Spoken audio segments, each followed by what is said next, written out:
आप देख रहे हैं लाइव इंडिया हर पल।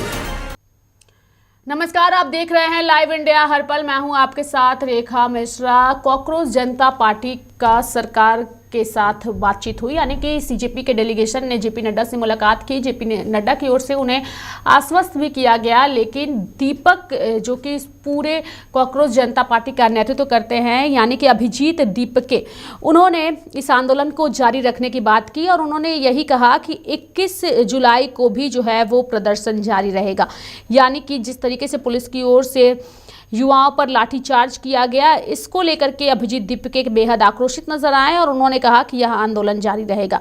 यानी कि सोमवार को दिल्ली पुलिस द्वारा पहले बनाए गए स्टेज हटाए जाने के बाद सीजेपी के प्रदर्शनकारी फिर से जंतर मंतर लौट आए। वहां उन्होंने दोबारा गेट लगाया और टेम्पररी स्टेज तैयार कर प्रदर्शन शुरू कर दिया है। प्रदर्शनकारियों का कहना है कि उनका आंदोलन जारी रहेगा और वे अपनी मांगों को लेकर पीछे नहीं हटेंगे। सीजेपी के संस्थापक अभिजीत दीपके ने कहा है कि उनका यह आंदोलन जारी रहेगा और जब तक सरकार इनकी मांगों को पूरी नहीं करती है वह शांत होने वाले नहीं हैं। हालांकि सीजेपी के इस आंदोलन पर राजनीतिक दलों ने भी अपनी प्रतिक्रिया व्यक्त की है और अभिजीत दीपके का बयान भी सामने आया है। इस मुद्दे को उठा रहे हैं काफी समय से, ये कोई नया मुद्दा नहीं है, लेकिन इशू ये है कि ये बार बार हो रहा है और इस पे कोई कार्रवाई नहीं होती है। मुझे याद है जब मैं यूपी में काम कर रही थी तो जो पेपर लीक हो रहे थे वो एक दो जो एकदम जो नीचे वाले अधिकारी हैं उनको आपने अरेस्ट कर लिया या 2 दिनों के लिए रख लिया थाने में, उसके बाद बात वहीं पे रुक जाती है। किसी पर कार्रवाई नहीं हुई है, किसी पर कोई ठोस कार्रवाई नहीं हुई है। अब ये मुद्दा इतना ज्वलंत इसलिए है क्योंकि देश के युवा हैं ये, और ये समझ रहे हैं कि हमारे फ्यूचर, हमारे भविष्य के लिए क्या है।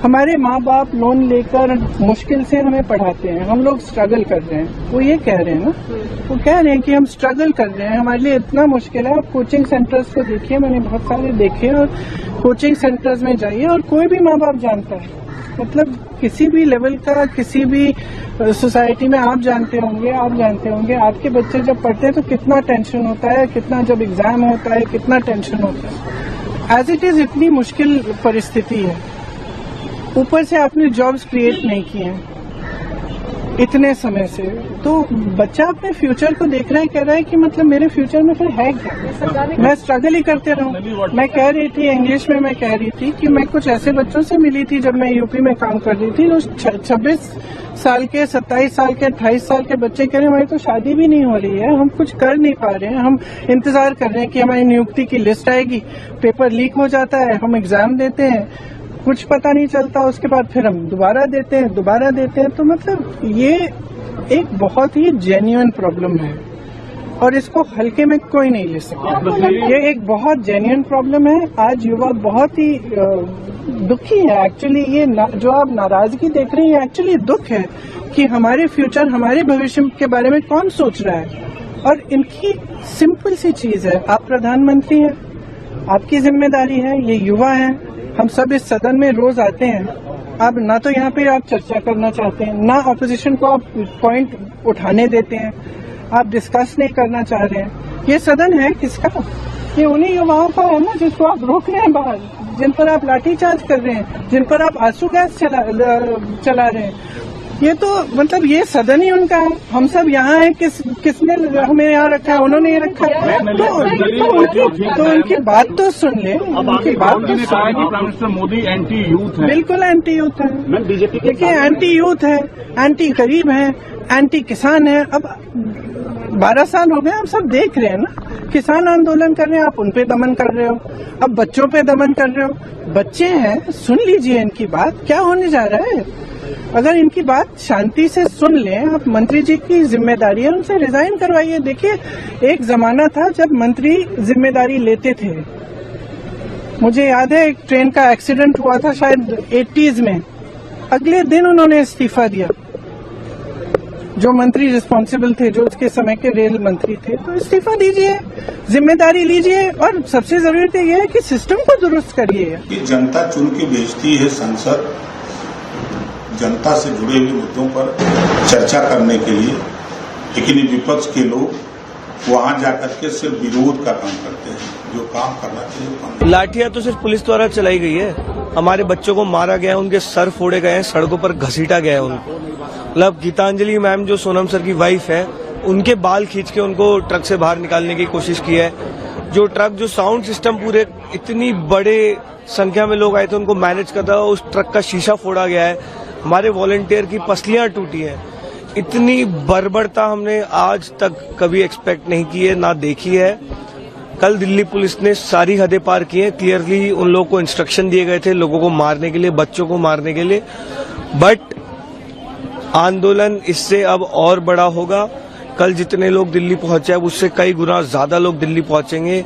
हम लोग यहाँ से नहीं हिलेंगे जब तक धर्मेंद्र प्रधान इस्तीफा नहीं दे देते। आप लोग सरकार से भी मिले थे, जेपी नड्डा से बातचीत हुई, क्या कुछ उधर से रिस्पॉन्स आया? कोई रिस्पॉन्स नहीं आया। हमारे 5 घंटे खराब किए गए हैं। अब सरकार को अगर हमसे बात करनी है तो सरकार यहाँ पर आएगी तभी बात होगी। बच्चों को यही कहना चाहता हूँ, अब होप मत छोड़िए। ये सरकार यही चाहती है कि हम होप छोड़े, हमारी उम्मीद टूटे। आज जो लाठियां चलाई है, आज जो सर फोड़े गए, वो एक ही मकसद से तोड़े गए, एक ही मकसद से सर फोड़े गए कि बच्चों की होप टूटे। बच्चों में जो फिर से ताकत जगी थी सवाल पूछने की, आवाज उठाने की, वो ताकत को तोड़ना चाहते हैं। आप लोग होप मत छोड़िए, आवाज उठाते रहिए। आज तो पहला इतना बड़ा कॉल था हमारा, आगे और भी करेंगे हम।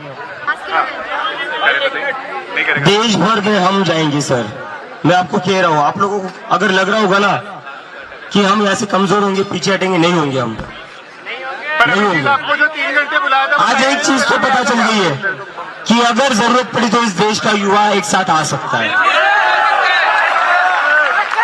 और जरूरत पड़ी तो लाठी भी खा सकता है। तो आज इस देश के युवा ने एक चीज तो दिखा दी है कि वो डरता नहीं इस सरकार से। इसलिए सोनम सरकार ठीक रहना भी बहुत जरूरी है। उनके सामने जो अपने बच्चों पर लाठियां चलाई है, जो सर फोड़ा है, जो महिलाओं के ऊपर हाथ डाला है मेल पुलिस ऑफिसर्स ने, उसकी वजह से पूरी दुनिया में अपने देश की बदनामी हो रही है। क्या आप लोग, मुझे तो नहीं लगता आप देश की बदनामी करने के लिए पुलिस में ज्वाइन हुए थे। मुझे तो लगता है आप इस देश की रक्षा करने के लिए, देश की शान बचाने के लिए पुलिस में आए थे। लेकिन आज जो आपने जो भी ऑर्डर्स फॉलो किए, उसकी वजह से पूरी दुनिया में हमारे देश की बदनामी हो रही है। तो मेरे साथ फिलहाल अभी के लिए इस खबर में इतना ही। आप देखते रहिए लाइव इंडिया हर पल। नमस्कार।